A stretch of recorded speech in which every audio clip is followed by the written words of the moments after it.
Entropy মানে হচ্ছে বিশৃঙ্খলার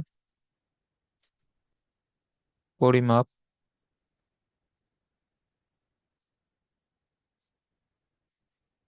মানে তোমার বিশৃঙ্খলার এই পরিমাপ বলতে এটা হচ্ছে কোন সিস্টেম বা যন্ত্রের শক্তি রূপান্তরের অক্ষমতা। কোন সিস্টেমের শক্তি রূপান্তরের অক্ষমতা।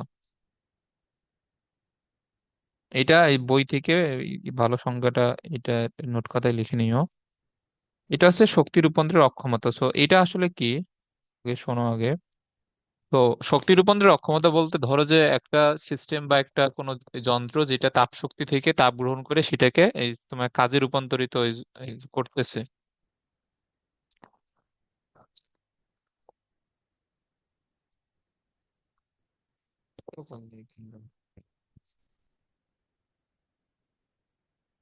ওকে।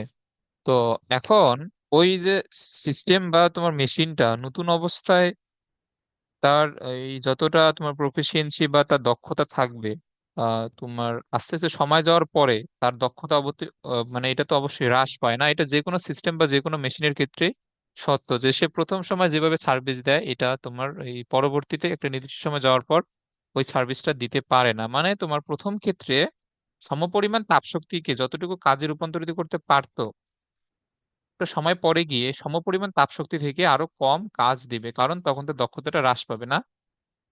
এটা তো বুঝো তো এগুলা সিম্পল জিনিস। তো এই জিনিসটাকে আসলে বলা হয় এনট্রপি। মানে তার শক্তি রূপান্তরের অক্ষমতাটা বেড়ে গেছে।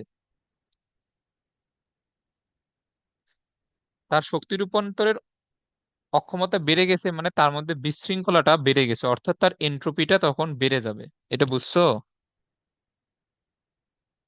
হ্যাঁ। ওকে। এখন এখন এইখানে তোমার মাঝে মাঝে এই যে তোমার প্রশ্ন আসে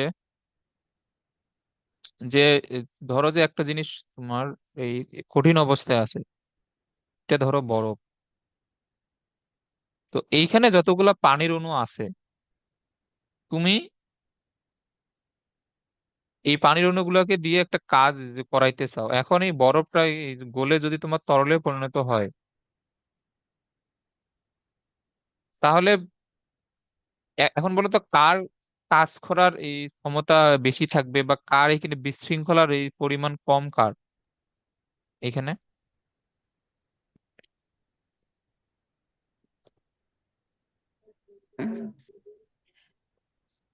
বরফের।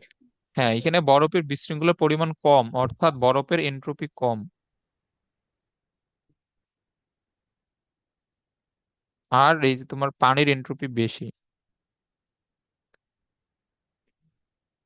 এইসব প্রশ্ন আসে এখানে মাঝে মাঝে। আচ্ছা, এখন এন্ট্রপির এই যেটা জেনারেল সূত্র, এটা হচ্ছে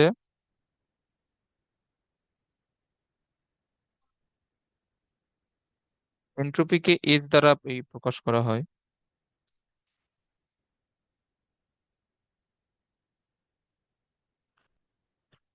আচ্ছা, এন্ট্রপি আসলে ওইভাবে নির্ণয় করা যায় না। মানে আমরা যেরকম অন্তস্থ শক্তি, মানে তুমি নির্ণয় করতে পারবা না এক্স্যাক্টলি, এটা পরিবর্তনে নির্ণয় করা হয়। সো এন্ট্রপিও সেম, আমরা ডিরেক্ট এন্ট্রপিটা বের করতে পারি না। এন্ট্রপির পরিবর্তনটা বের করা হয়। সো এন্ট্রপির পরিবর্তন ডেল্টা এস এর সূত্র হচ্ছে, আচ্ছা একটু ওয়েট করো তো। হ্যালো। হ্যাঁ বাবা। আচ্ছা আচ্ছা, ফোন দিই ফোন দিই। হ্যাঁ, দিয়ে দিচ্ছি। হ্যাঁ, নিচে। না বাবা, আজকে আজকে যাই। না এখন পর্যন্ত খাই নাই, দুপুরে যে খাই একটু পর। আচ্ছা আচ্ছা, ঠিক আছে।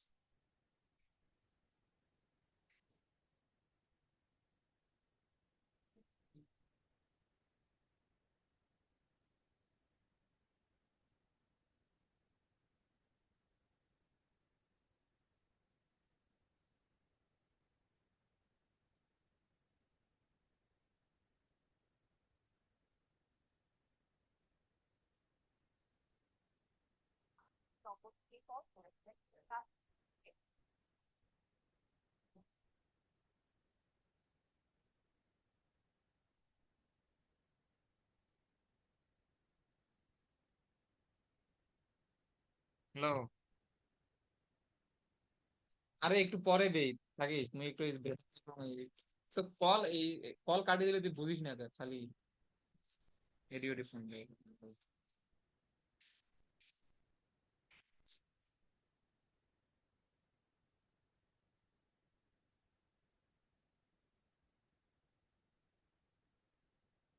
ওকে, এখন এইখানে সূত্রটা আছে। এটা হচ্ছে এম এস, ওই বস্তুর ভর, লন T2/T1। এটা হচ্ছে তোমার এন্ট্রপি সূত্র। ওকে, এখন এটা হচ্ছে তোমার এমন অবস্থায় যেখানে টেম্পারেচারের চেঞ্জ হবে।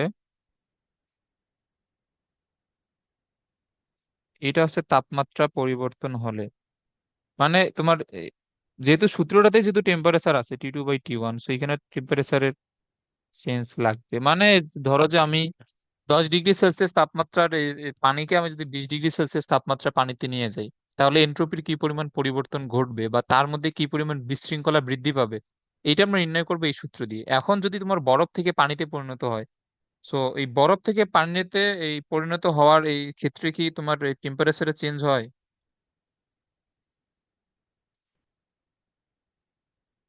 না। তখন কিন্তু টেম্পারেচারে চেঞ্জ হয় না। তো ওই ক্ষেত্রে তোমার সূত্রটা হচ্ছে যে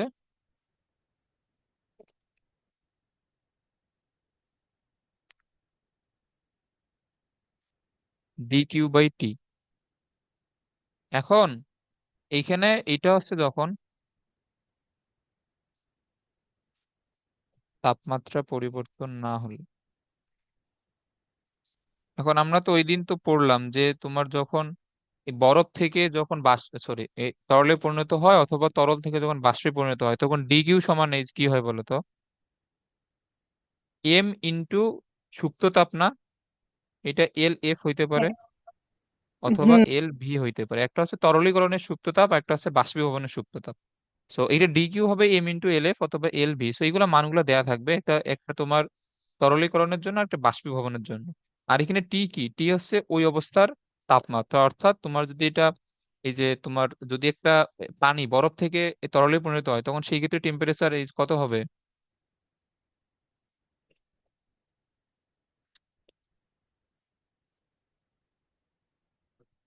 মানে জিরো। তরল থেকে, হ্যাঁ, তখন 0 ডিগ্রি সেলসিয়াস, কারণ ওটা হচ্ছে গলনাঙ্ক। আবার যদি বাষ্পীভবন হয়, এই এই তখন টেম্পারেচার কত হবে? 100 ডিগ্রি সেলসিয়াস। ওকে,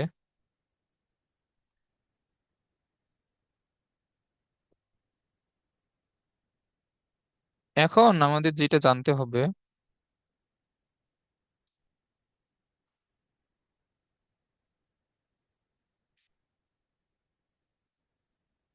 আমাদের যেটা জানতে হবে, এটা হচ্ছে প্রত্যাবর্তী প্রক্রিয়ায় এন্ট্রপির পরিবর্তন। এটা হচ্ছে প্রত্যাবর্তী। আচ্ছা, তোমার এই যে তোমার নাকি টেস্ট পরীক্ষা শুধু সেকেন্ড পেপারের উপর। হ্যাঁ। তো এটা আমাকে এই যে এই বললে তো আমি আর বৃত্ত পড়াইতাম না। তো বৃত্ত ওই সময় তো সেকেন্ড পেপারের ম্যাথের একটা চ্যাপ্টার শেষ করা যেত। আমি তো জানতাম না। আচ্ছা, সমস্যা নাই। তো ম্যাথের আরো 2টা চ্যাপ্টার শেষ করা যাবে এর মধ্যে। একটা হচ্ছে তোমার বহুপদী, আর একটা হচ্ছে জটিল সংখ্যা। ওকে, তো এখন এটা হচ্ছে যে প্রত্যাবর্তী প্রক্রিয়ায় এন্ট্রপির পরিবর্তন। আর আর তোমার যদি সিলেবাস যদি দিয়ে দেয় বা কোনো সাজেশন যদি দেয় স্যারেরা যে এই এই চ্যাপ্টার ইম্পর্টেন্ট, ওইগুলো আমাকে বলিও, তাহলে ওইগুলো চ্যাপ্টারই তাহলে পড়ানো লাগবে। আচ্ছা। ওকে, সো এই যে তোমার প্রত্যাবর্তী প্রক্রিয়ায় এন্ট্রপির পরিবর্তন আমরা যদি বের করি, সো প্রত্যাবর্তী প্রক্রিয়া সবচেয়ে যেটা এই ভালো এক্সাম্পল এটা হচ্ছে কার্নো চক্র। সো কার্নো চক্র তো আমরা কালকে তো পড়ছিলাম। তো এখন এই কার্নো সাইকেলের যদি গ্রাফটা আঁকি, গ্রাফটা ছিল এইরকম।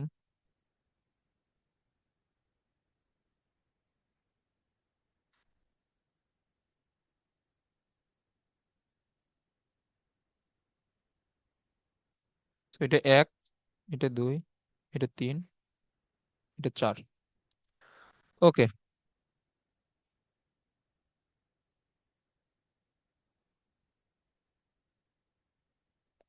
আচ্ছা, এখন এই যে এইখানে তোমার যেটা মেইন সূত্র আসলে এনট্রপির, এটা আমি লিখে দিই না, কারণ এটা আসে মূলত ইন্টিগ্রেশন থেকে।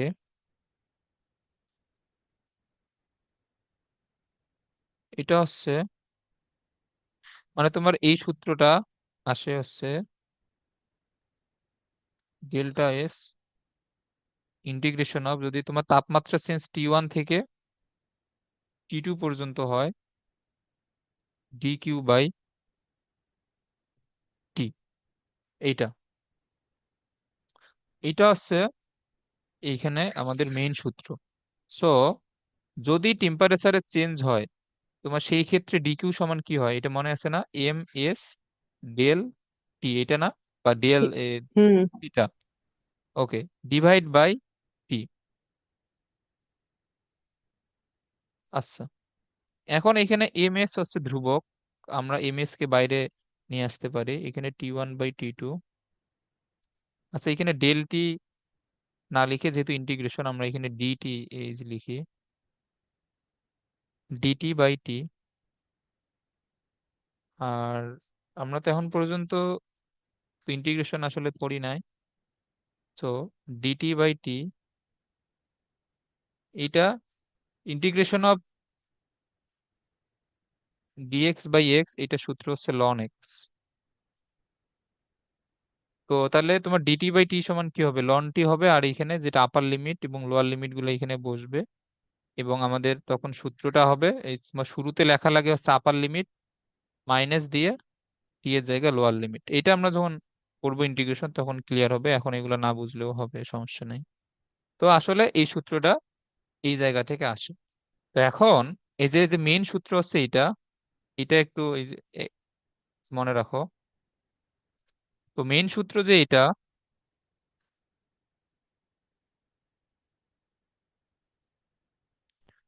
এটা কত? DQ/T, এটা না? এটা হচ্ছে মেইন সূত্র। ওকে।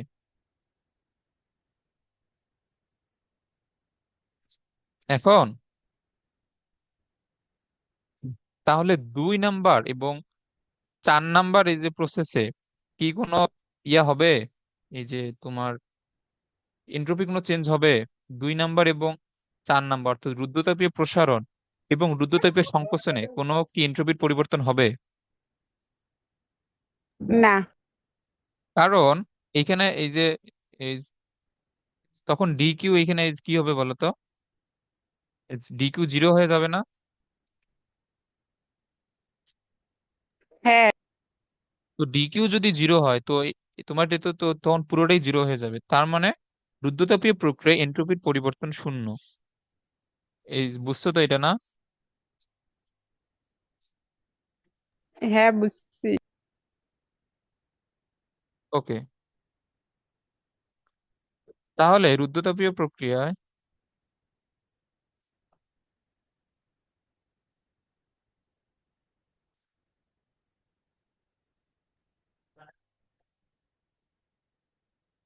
যাইতেছি যা। রুদ্ধতাপীয় প্রক্রিয়ায় এন্ট্রপির পরিবর্তন শূন্য। সো এটা কিন্তু খুবই ইম্পর্টেন্ট একটা জিনিস, যে রুদ্ধতাপীয় প্রক্রিয়া এন্ট্রপির পরিবর্তন শূন্য। ওকে, তাহলে এখানে তোমার সমষ্ণ প্রক্রিয়ায় তাপ যেহেতু গৃহীত হয় এবং তাপ বর্জন হয়, সো এখানে সমষ্ণ প্রক্রিয়া তাপ গ্রহণ হবে একটাতে, আরেকটাতে বর্জন হবে। সো এই দুইটাতেই কেবলমাত্র এন্ট্রপির পরিবর্তন ঘটবে। ওকে, তো এখন তোমার যদি সমষ্ণ এই যে এই প্রসারণে যদি Q1 পরিমাণ তাপ গ্রহণ করে, আর এখানে যদি Q2 পরিমাণ তাপ বর্জন করে, এবং এই প্রক্রিয়ায় টেম্পারেচার T1 যদি ফিক্সড থাকে, তোমার এ- এই প্রক্রিয়া সমষ্ণ সংকোচনে যদি টেম্পারেচার T2 হয়, তাহলে সমষ্ণ এই যে প্রসারণে,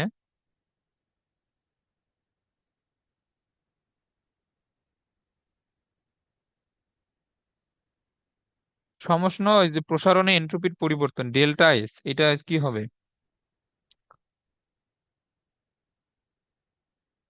হুম, এটা Q1/T এই T1 হবে না? এই যে দেখো, হ্যাঁ। এই সূত্রটা খেয়াল করো। যখন তোমার এই তাপমাত্রা যখন চেঞ্জ হয় না, তখন এই সূত্রটা কি? dQ/T। তাহলে হুম। সমষ্ণ প্রক্রিয়াতেও তোমার তাপমাত্রা চেঞ্জ হয় না। তাহলে এখানে তোমার ডেল্টা এস এর সূত্র কি হবে? মানে যেটা গৃহীত তাপ ডিভাইড বাই ওই প্রসেসের টেম্পারেচার, তাহলে Q1/T1 হবে। আর সমষ্ণ সংকোচনে এই কি হবে? সমষ্ণ সংকোচনে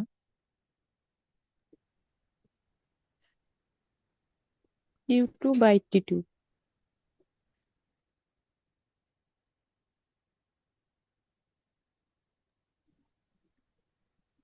এইটা তো হবে। হ্যাঁ, এটা Q2/T2 হবে। বাট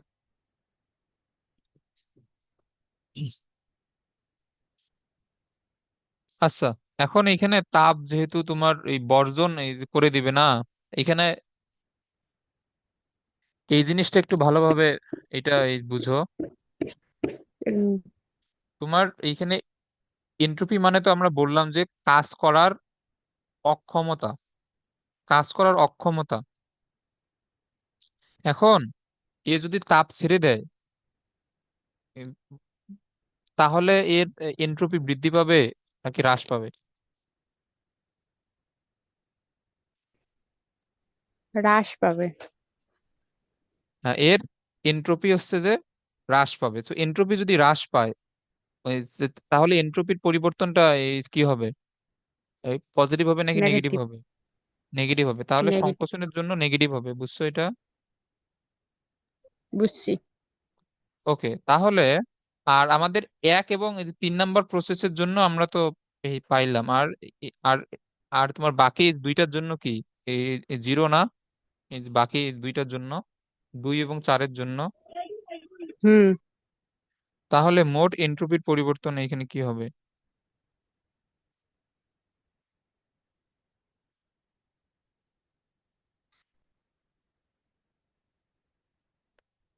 Q1/T1 জিরো, বা 3 নম্বরের জন্য হচ্ছে -Q2/T2 প্লাস জিরো, মানে তোমার সবগুলার এই যে আসলে যোগফল -Q2/T2। এটা তো আশা করি বুঝছো। বাট এটা তো কার্নো সাইকেল, তো তোমার কার্নো সাইকেলের জন্য কি হয়? তোমার কার্নো চক্রের জন্য আমরা তো জানি যে Q1/T1 আর Q2/T2 এর এই রেশিওটা সমান না? হুম। তো এই যে- এই তো তাহলে বিয়োগফলটা এখানে কি হবে? শূন্য হবে। জিরো। ওকে, তো এটা যদি শূন্য হয়, তো আমরা এটা কোন প্রক্রিয়ার জন্য এটা বের করলাম? এটা হচ্ছে প্রত্যাবর্তী প্রক্রিয়ার জন্য। তাহলে এখানে ফাইনাল যেটা আসবে যে প্রত্যাবর্তী প্রক্রিয়ায় মোট এন্ট্রপির পরিবর্তন শূন্য।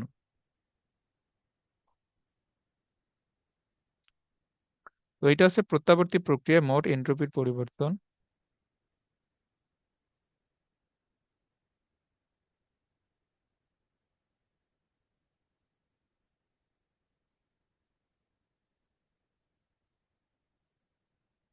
শূন্য।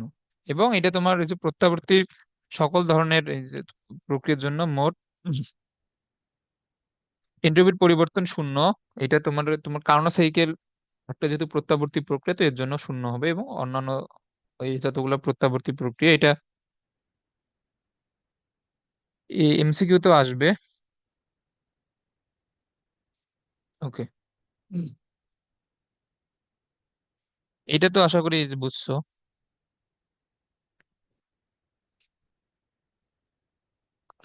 আচ্ছা, এখন তো আমরা যে এটা তো প্রত্যাবর্তী প্রক্রিয়ার জন্য শিখলাম। এখন আরেকটা আছে অপ্রত্যাবর্তী প্রক্রিয়া।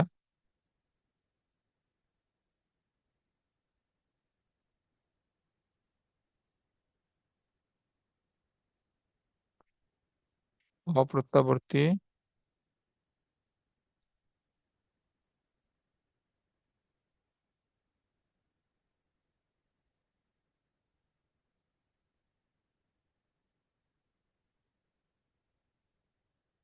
অপ্রত্যাবর্তী প্রক্রিয়া এন্ট্রপি এর পরিবর্তন। তাহলে তোমার অপ্রত্যাবর্তী প্রক্রিয়ার জন্য এটা তো জিরো তো হবে না।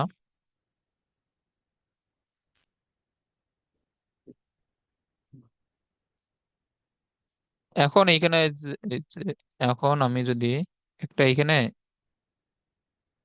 এটা ধরো একটা সিস্টেম আছে, এই সিস্টেমের মধ্যে আমি যদি দুইটা এই বস্তু যদি আমি কল্পনা করে নিই, এটা এ বস্তু,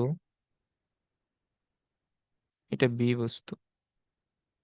এ বস্তু টেম্পারেচার T1, এর টেম্পারেচার T2, এবং T1 is greater than T2। ওকে, এখন আমি যদি এখানে তোমার তাপীয় সংযোগ ঘটাই, তাহলে এখানে তোমার তাপের প্রবাহ এ বস্তু থেকে বি বস্তুর দিকে যাবে, এটা স্বাভাবিকভাবেই আমরা জানি।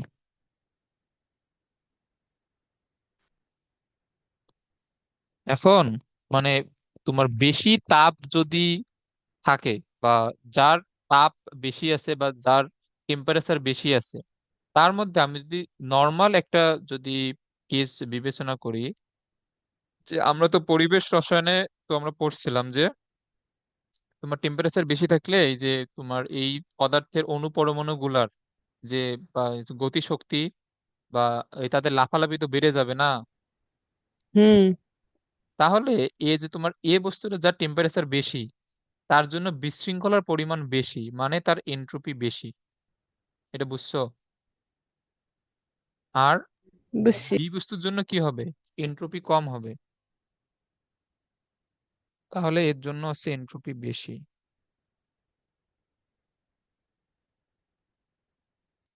আর এর জন্য হচ্ছে এনট্রপি কম।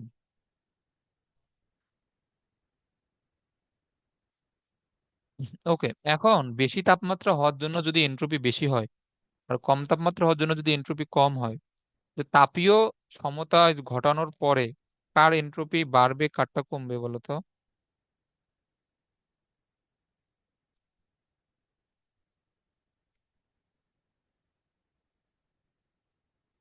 বলো,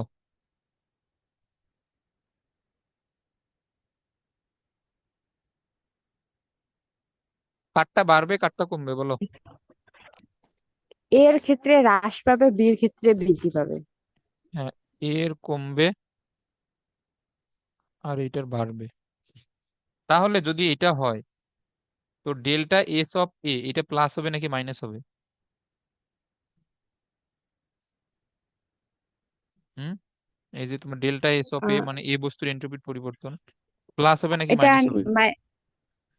মাইনাস। হ্যাঁ, এটা হবে মাইনাস আর এটা হবে প্লাস। ওকে, তাহলে যে তোমার সিস্টেমে মোট এনট্রপির পরিবর্তন,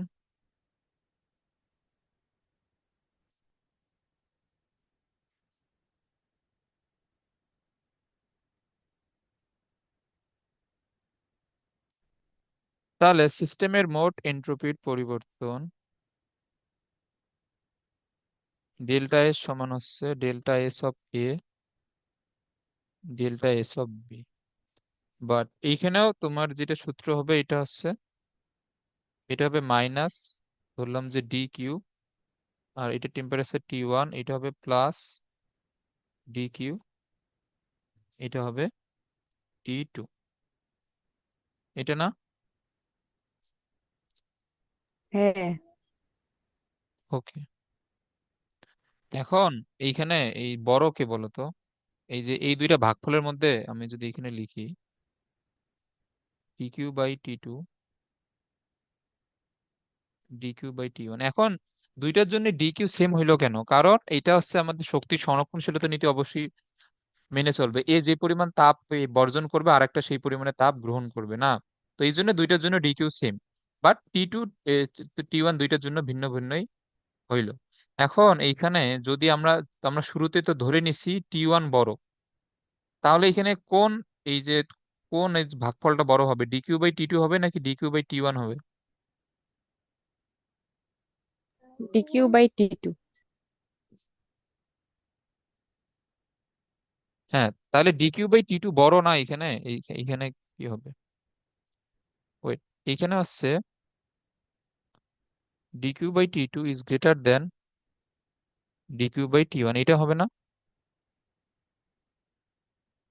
হ্যাঁ, তাহলে এই এই এই বিয়োগফলটা কি আসবে? এই এই বিয়োগফলটা পজিটিভ হবে না? এই বিয়োগফলটা পজিটিভ হবে। হ্যাঁ, অর্থাৎ এইখানে তোমার যে অপ্রত্যাবর্তী প্রক্রিয়া, এইখানে এন্ট্রপির পরিবর্তন কি হবে? সবসময় ধনাত্মক। এটা বুঝছো? বুঝছি। এখন এন্ট্রপি এর পরিবর্তন ধনাত্মক মানে কি?